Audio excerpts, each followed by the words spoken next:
to welcome Dr. Sraboni Chatterjee. Dr. Chatterjee, are you here? Please unmute yourself. I'm here. Yeah, thank you. So, thank you, ma'am.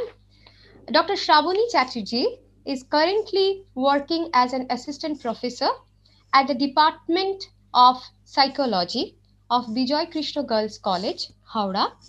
She received her PhD from University of Calcutta in 2014. Her field of specialization is medical psychology. She has published papers in different national and international journals and written some chapters in knowledge-based volumes. So, ma'am, I would like to welcome you, and you are the last speaker for day one. And kindly take over the session. And you have 30 minutes for your presentation and 15 minutes for discussion. Thank you so much. First of all, I would like to express my heartfelt gratitude to all the organizers for giving me this opportunity to be here. And I would also like to thank all the participants who are here. So I have to share my screen.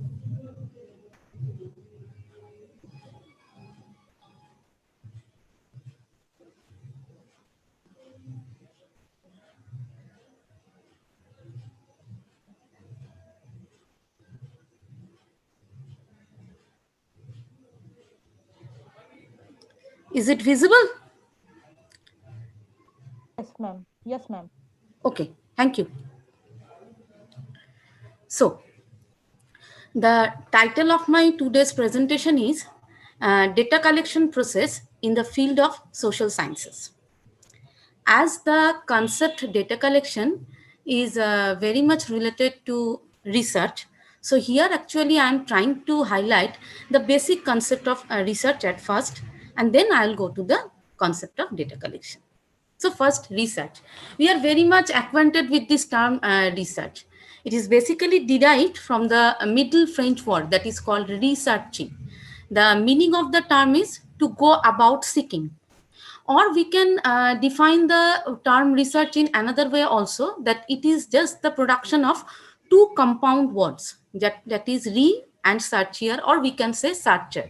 The meaning is search. So in one sentence, we can say that basically research is a logical and systematic search for new and useful information on a particular topic.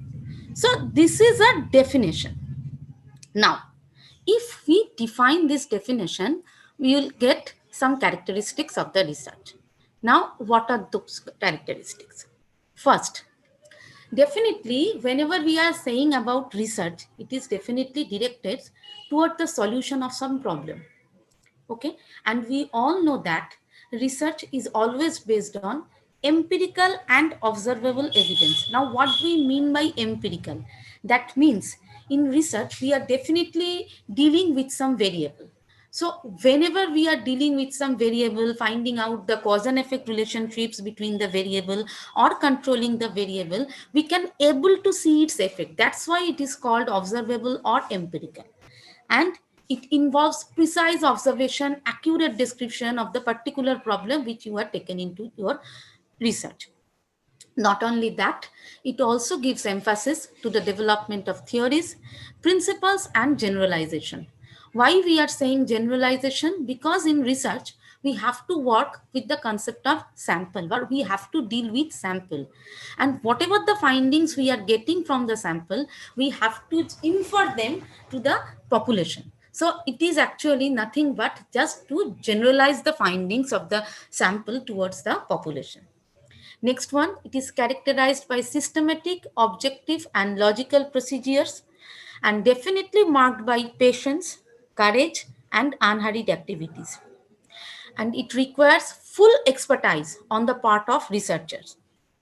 The another important characteristics of research, we can say that it is replicable, so that any person can assess the validity. Now, what is replicability? That means in our social science or in experimental research, we can say that we can able to conduct the research again. So whatever we want, we can able to see. So any person, if one, he can able to see its validity. And the last thing, that is after the completion of research, everybody has to produce a writing of report. So researcher must have the skill to write a particular report considering his research. Now comes to the types of research. First, exploratory research. Exploratory research, actually, in this type of research, we do not know the problem, or we can say the solution. Basically, exploratory research we actually use when we have very little or no information about the situation. Then we can use actually the exploratory research.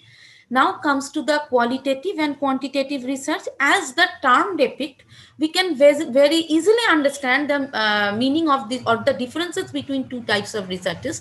That is qualitative. It basically emphasizes the behavior, the intention, the motivation that are responsible behind the concepts. And whenever we are saying about the quantitative research, then we can say that it is totally based on numerical findings, that is the statistical analysis, how to deal with the sample, and how to infer the findings towards the population. So that is the basic difference between qualitative and quantitative research. Now comes to applied and fundamental research. Now what we want to mean actually applied research? It is basically a kind of research that is used to answer a specific question that definitely directed at applications towards the world. That means definitely there must be some applicability, and which is related to the environment. Now comes to the fundamental research. Basically it is conducted to develop new theories. Next comes to the conceptual and empirical research. So whenever we are saying about empirical research, it is very much clear that it definitely depends on observation and experimentation, because without observation and without experimentation, we can't say that we can able to see its effect, or we can able to see the cause and effect relation between the variables. So definitely it is dependent on observation and experimentation. And now comes to the conceptual analysis. Definitely this type of research is very much preferred in social sciences and philosophy. Next one, that is the descriptive and analytical research. Descriptive approach of research, basically based on logic or the statistics of the research analysis. And analytical approach totally concentrate on the process of the final result. That means how we are getting the final result, not about the importance of the result. That means how we are getting what, by analyzing the particular result, whatever we are getting, that is the main approach of analytical research. Last one is the historical research. That is it actually uses the materials like coin, stones, inscriptions, monument, etc. Next one, the two terminologies. That is the research method and research methodology. We are using these two terms simultaneously, but it is not appropriate to use these two terms simultaneously. There are some basic differences between these two terms. One is research method. Whenever we are saying about methods, methods actually indicates the procedure, the schemes, the algorithm that we are used in research, or we can say the theoretical procedure, the experimental studies, numerical analysis, statistical approaches, whatever one actually uses in conducting the research, that is actually the methods. And whenever we are saying about the methodology, it is a systematic way to solve a problem, or in other words we can say that how the research process is conducted, that is actually highlighted by the concept of research methodology. Now comes to today's main presentation, that is data collection. Now data, as we all know that data is basically the plural term, the term is the singular. Data collection, whenever we are saying data collection, is basically the process of gathering and measuring information of the variables that we are taken into consideration in our particular research, or the variables of interest we can say. And data can be divided in many ways, like qualitative, quantitative, primary, secondary. So we will highlight those parts. First of all, the qualitative and quantitative. So if we consider the conceptual part, first we will see that whenever we are saying about qualitative data, it is basically concerned with understanding of human behavior and informants perspective. Now, why informants perspective is important? Like in psychology, whenever as you know that we sometimes we have to deal with clients or with patients, so it is mandatory for us that we always tell the clients to bring the informant with them. Now, what is the importance of informant? Because whatever the qualitative data we are taking from the client, because whatever they are saying about their problem, we always have to check it with the informant's version, that whether they are saying truth or not. On the basis of that, we can interact with the client, or we can able to move with our diagnosis. And quantitative data is basically concerned with discoveries of facts, social phenomena, etc. Not only that, from conceptual point, we can also say that qualitative data is basically assumes a dynamic and negotiated reality, whenever quantitative data actually deals with fixed and measurable reality. Now comes to the methodological part.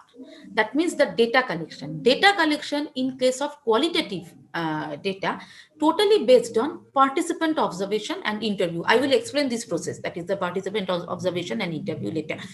And in case of quantitative data, it is collected definitely through measuring things. And in qualitative data, data are analyzed on the basis of themes, description from the informants, as I have already mentioned. And in case of quantitative data, data are analyzed on the basis of numerical comparison and statistical inferences. Last, we can say that in case of qualitative data, data are reported on the basis of language of the informant. And in case of quantitative data, it is reported on the basis of statistical analysis. Now, comes to the another types of data, that is the primary data and secondary data. So what do we actually want to mean by primary data? Primary data is based that has been collected from the first hand experience, that we can say the primary data. That is we can say that the validity of primary data is to some extent greater than secondary data. Definitely, there are some advantages and disadvantages of primary data. Investigator collects the data. Definitely, it must be related to the problem understanding. And there is no doubt about the quality of the data collected.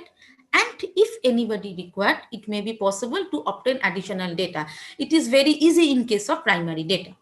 In case of disadvantage, we can say that there are so many hassles in data collection process, particularly deciding why, what, how, and when to collect the data.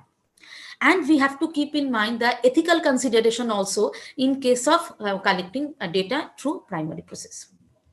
Now comes to the concept of secondary data. When we are saying secondary data, we have to keep in mind that the source that have already been published, that we can call the secondary data.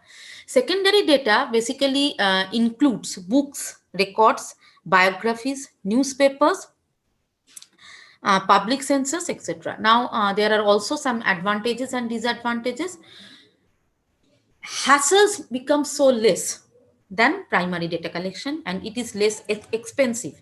And the investigator is not at all responsible for the quality of data as the source has already been published. So it is not the duty of the investigator. Okay. And in case of disadvantages, we can say that definitely data collected in one location may not be suited into another location, and due to some extraneous or environmental factor. And with the passage of time, data becomes obsolete or very old, and special care sometimes is required to modify its use. And secondary data also raises the issues like authenticity, copyright, etc. Now, the data collection methods. I have highlighted some methods like questionnaire, interviews, focus group interviews, observation, survey, and rating skills. So I'll proceed with this. First, questionnaire. Now, questionnaire is basically used to collect factual information from the respondent. That means a particular questionnaire consists of so many questions, and there are response categories, and the work of the respondent is to just put his opinion into the particular category against a particular question. Sir Francis Galton was first invented the concept of questionnaire, but questionnaire is totally different from schedule, opinionaire, and interview guide. Now, first we consider schedule, and where lies the differences between schedule and questionnaire. Whenever we are saying about schedule, we have to keep in mind that schedule is also consisting of so many questions. But here the duty of the investigator is to just ask the answer of the question from the respondent, and he actually feels the answer. So that is the basic differences between the questionnaire and schedule. Now comes to the concept of opinionaire.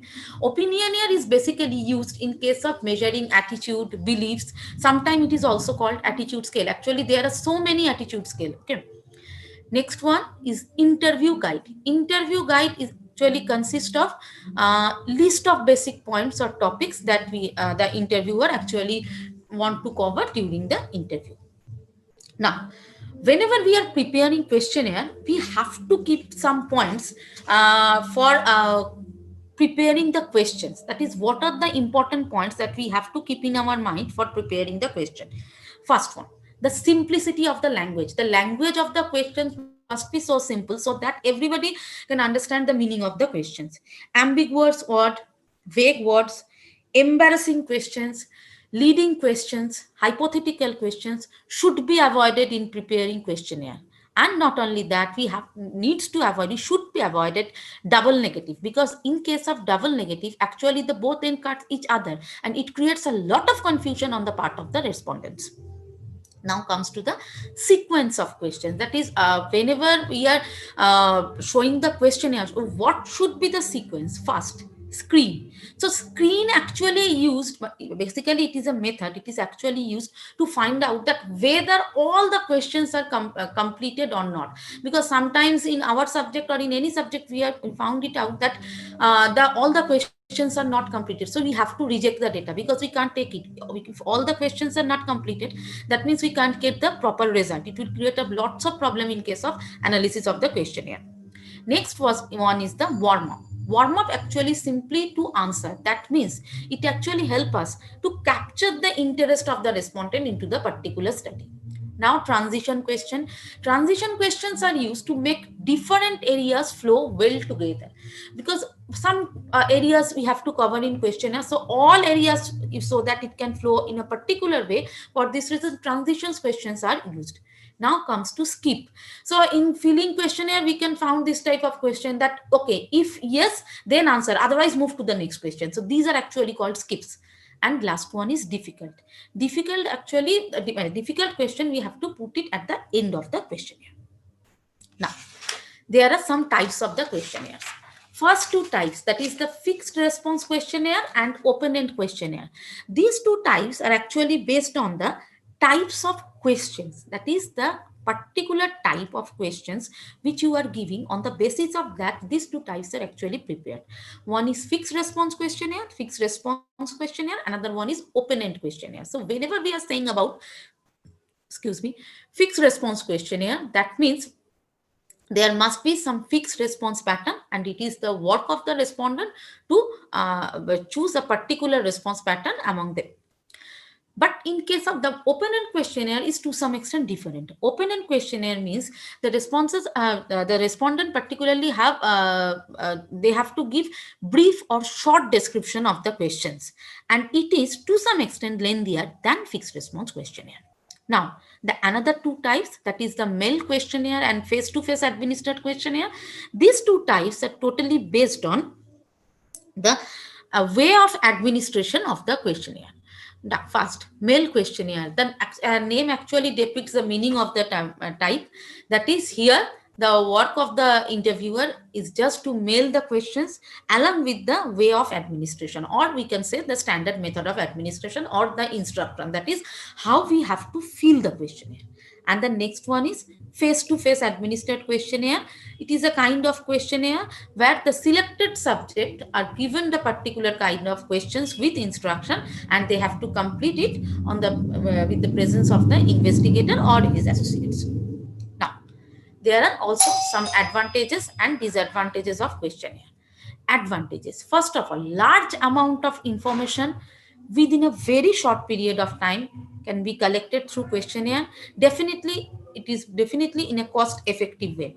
and it can be carried out by the researcher or by any number of people. It is not necessary that the researcher have to collect the data. Any number of people, I want to mean that his associate can collect, can administer the questionnaire, and the result of the questionnaire can be usually quickly and easily quantified, and it can be analyzed more scientifically and objectively than other forms of research.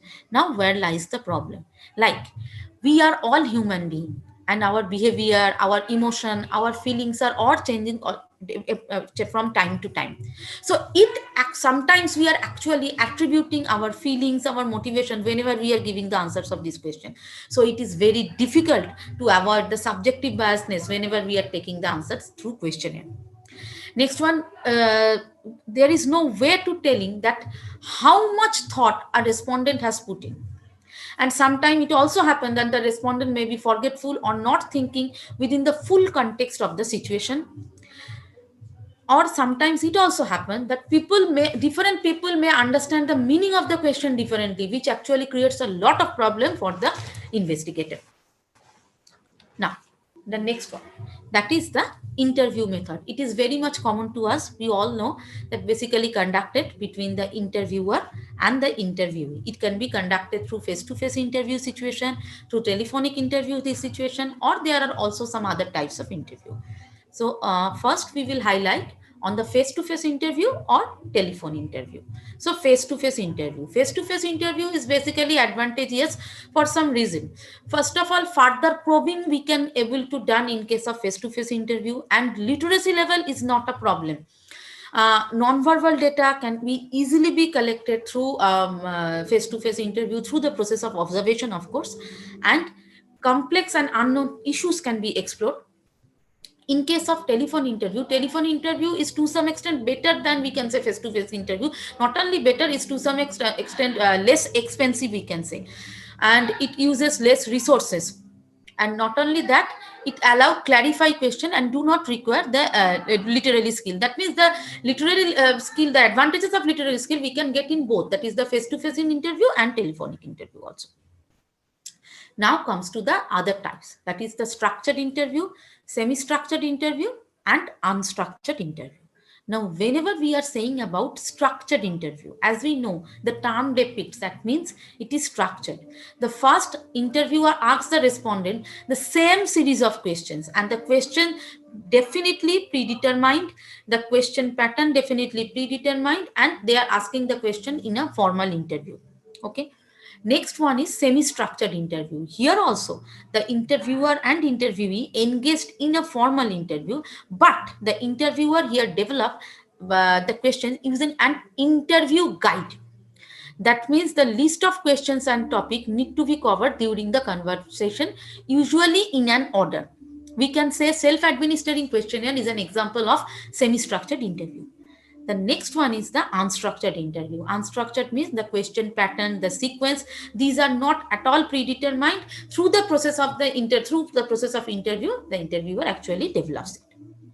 Now, the advantages. In advantages, we can say that interview actually allows greater flexibility in the process of questioning, and it facilitates the investigator in obtaining desired information, and also facilitate here the interviewer actually very much sure that the interview have themselves interpreted and answered the question, as they are conducting the interview sometimes in face-to-face situations, so they can easily understand that okay, the question is very much clear to the interviewee, and he or she can answer the question. Now, the disadvantages, definitely interviewer variability is a very big problem in case of whenever there are more than one interviewer, and sometimes it is very much time consuming process which creates a lot of problems.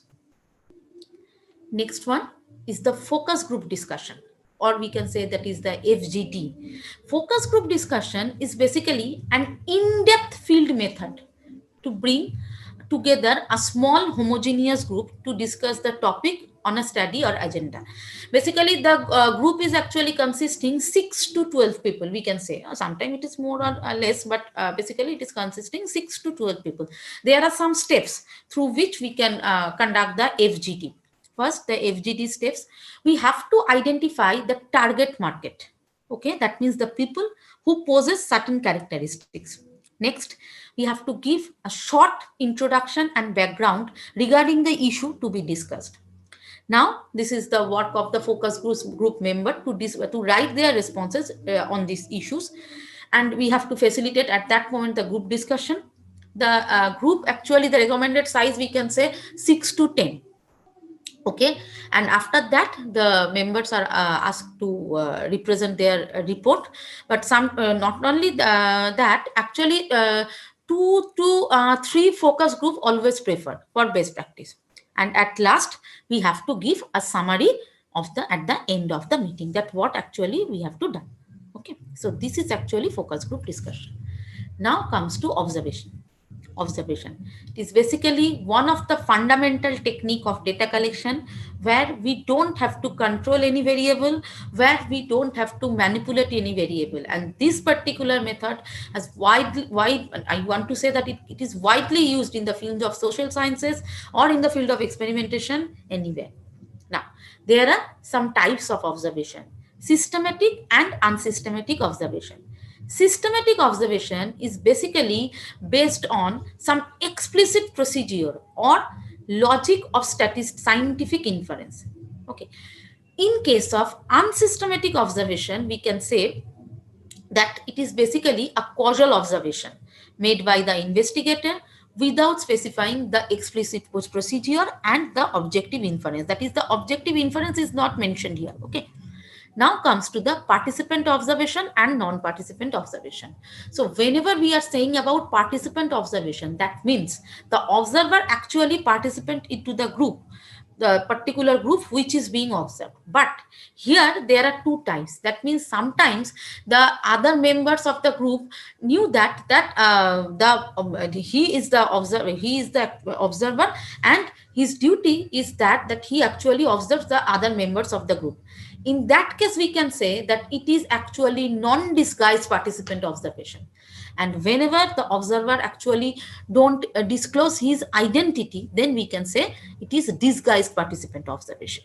Now comes to the non-participant observation. We can easily understand the meaning from the name, from its name, that non-participant observation means in which the investigator observe the behavior of the other person. Okay. Now the advantages. No doubt, observation is probably the most common and simplest method of data collection. It is one of the main bases of formulating hypothesis. And if we compare the other methods like interview, questionnaire, we can say that we can easily able to get data. It is very easy to get data through observation process. Now, disadvantages. Observation is definitely a very technical job.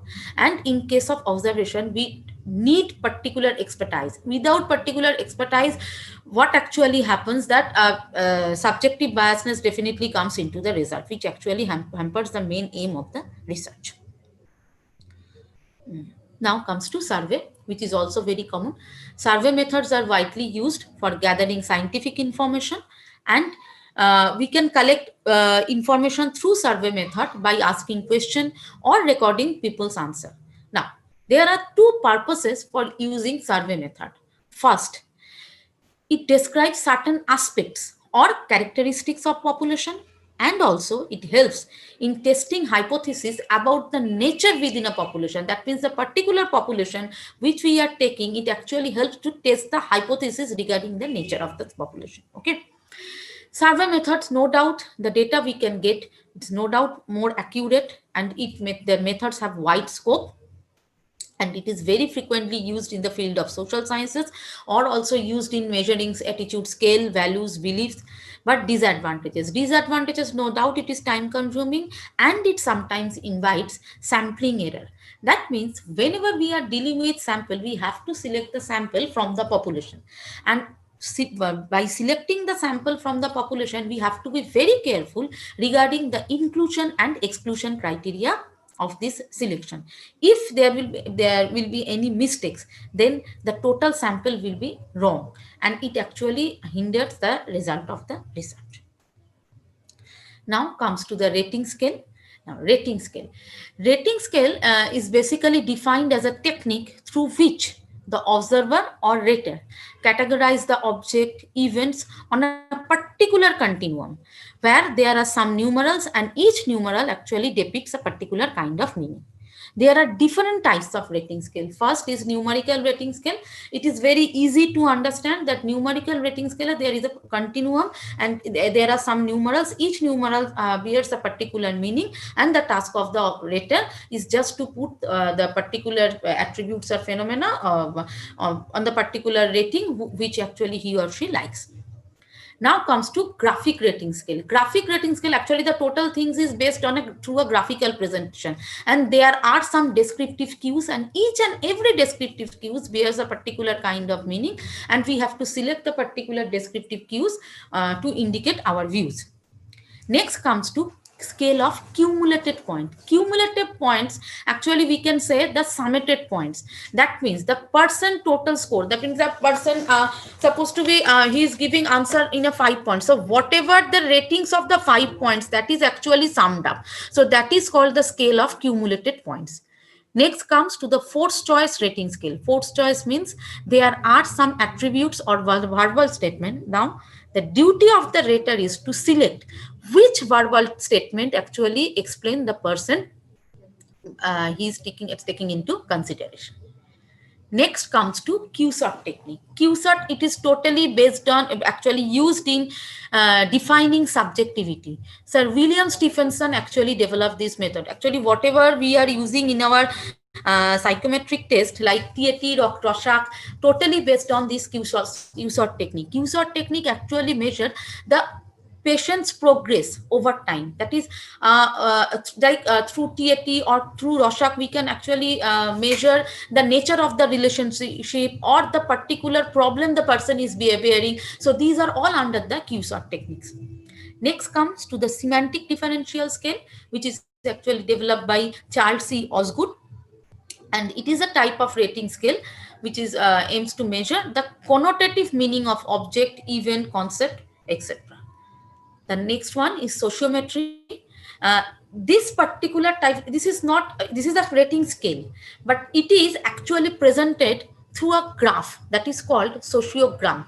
Sociometry actually useful, but or sociometric method we are actually using to find out the relationship between the group. Like if you are taking 6 or 7 members, okay, and you are asking, okay, suppose there are two situations like movie or a dinner, these two situations. So your duty is to ask the participants, okay, just tell me with whom you want to go to that particular situation.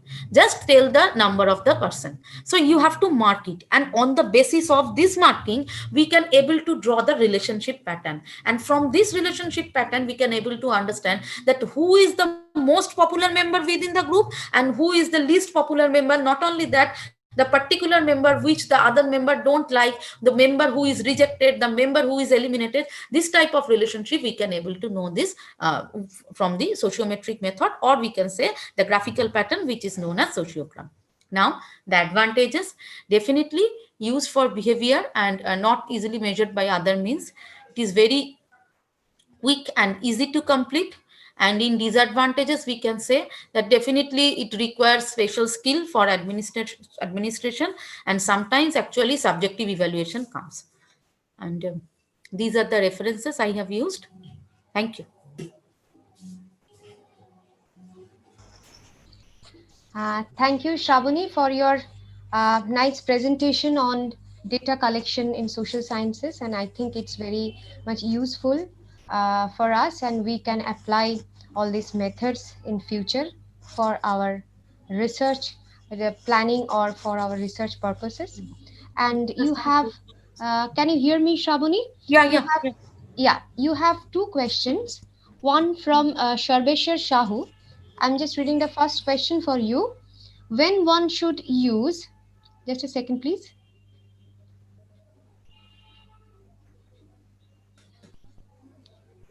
Just a second, please.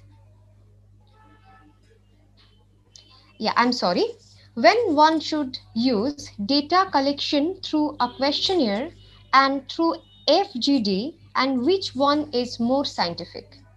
Uh, Thank you for the question. Definitely I will suggest questionnaire is definitely much more scientific than FGD, because in FGD we have to take only 6 to 12, or you can use to some extent better a number of individuals, much more not you can use so many number of individuals, and it's totally based on the discussion of the group.